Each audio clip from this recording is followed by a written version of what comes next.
एक बार एक गांव में गौतम बुद्ध एक धम्म सभा को संबोधित कर रहे थे, जहां लोग अपनी समस्याओं को लेकर आते और भगवान बुद्ध से उनका निदान पाकर वहां से चले जाते।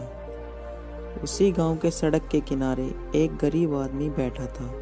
वह महात्मा बुद्ध के उपदेश शिविर में लोगों को आते जाते बड़े ध्यान से देख रहा था। उसने देखा लोग अंदर तो बड़े दुखी चेहरे लेकर जाते हैं, लेकिन जब बाहर आते हैं तो उनके चेहरे पर प्रसन्नता दिखाई देती है। यह देखकर वह गरीब व्यक्ति बड़ा आश्चर्यचकित हुआ। उसने सोचा क्यों न वह भी अपनी समस्या भगवान बुद्ध के समक्ष रखे। मन में यह विचार लिए वह भी महात्मा बुद्ध के पास जा पहुंचा, जहां लोग पंक्तिबद्ध खड़े होकर अपनी समस्या महात्मा बुद्ध को बता रहे थे। जब उसकी बारी आई तो उसने सबसे पहले महात्मा बुद्ध को प्रणाम किया और फिर बोला, भगवान बुद्ध, इस गांव में लगभग सभी लोग खुश और समृद्ध हैं, फिर मैं ही गरीब क्यों हूँ? बुद्ध थोड़ा मुस्कुराए और बोले, तुम गरीब और दुखी इसलिए हो क्योंकि तुमने आज तक किसी को कुछ दिया ही नहीं। यह सुनकर वह गरीब व्यक्ति बड़ा आश्चर्य हुआ और बोला, भगवान, मेरे पास दूसरों को देने के लिए भला क्या होगा?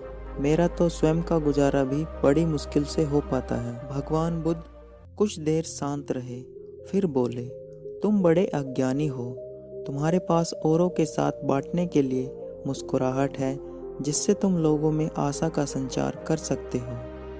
तुम्हारे पास मुख है, जिससे तुम लोगों से दो मीठे शब्द बोल सकते हो, उनकी प्रशंसा कर सकते हो। तुम्हारे पास दो हाथ है, जिनसे तुम लोगों की सहायता कर सकते हो। जिस व्यक्ति के पास यह तीन शक्तियां हैं, वह कभी गरीब और निर्धन हो ही नहीं सकता। निर्धनता का विचार आदमी के मन में होता है।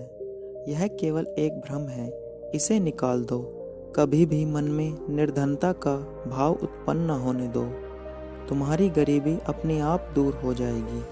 भगवान बुद्ध का संदेश सुनकर उस आदमी का चेहरा चमक उठा और उसने इस उपदेश को अपने जीवन में उतारा, जिससे वह फिर कभी दुखी नहीं हुआ।